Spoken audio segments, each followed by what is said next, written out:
ये वो तंदूर है जिसमें तांबे को डाला जाता है, मुख्तलिफ कबाड़ को डाला जाता है और उसे पिघलाते हैं।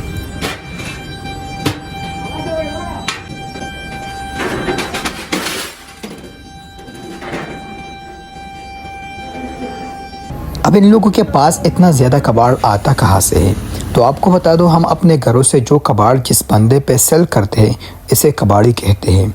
यही कबाड़ी मुख्तलिफ घरों से कबाड़ को इकट्ठा करके फिर बाज़ार में एक और बंदे पर बेचते हैं और उस बंदे को स्क्रैपी कहते हैं।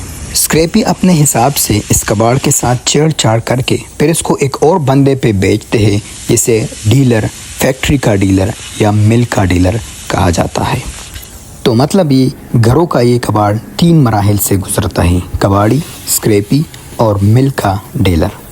ये तीनों अपने हिसाब से इसमें अपना मुनाफा कमाते हैं। इंडस्ट्री में जब ये कबाड़ आता है तो सबसे पहले इसमें मौजूद बंद चीज़ों में गैस के ज़रिए सुराख किया जाता है।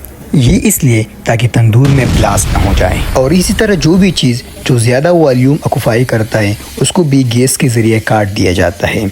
टीम डब्बा जो कि सबसे ज़्यादा जगह गिरती है, इसको इस प्रेस मशीन के ज़रिए प्रेस किया जाता है और फिर इससे इस तरह ब्लॉक्स बनाए जाते हैं और यही ब्लॉक्स तंदूर में डाले जाते हैं।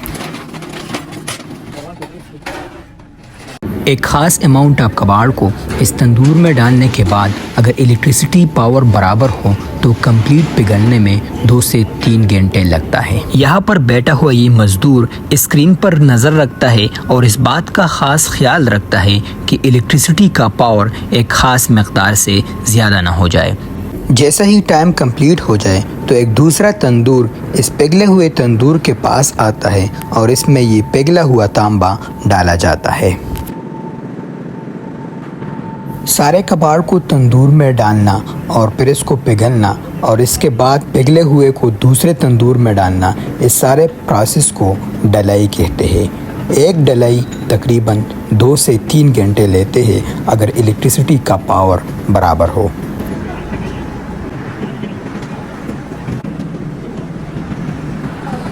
इसके बाद ये पिघला हुआ तांबा, जैसे हम लावा कहते हैं, सांचों में डाला जाता है और इससे एक स्पेशल टाइप्स ऑफ रॉड्स बनते हैं जिसे हम बिलेट कहते हैं। जैसे ही ये सारे सांचे फिल हो जाए तो फिर 1 घंटा बाद इसको मशीन के ज़रिए इन सांचों से निकाला जाता है और फिर यही बिलेट मुख्तलिफ चीज़ों के बनने का काम आता है।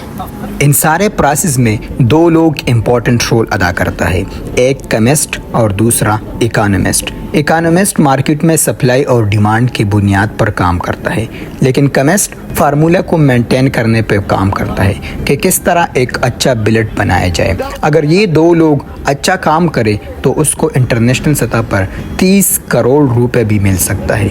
लेकिन ये प्राइस इतना मुश्किल है कि पाकिस्तान में अभी तक सिर्फ 2 लोगों को मिल चुका है। ये प्राइस क्या है?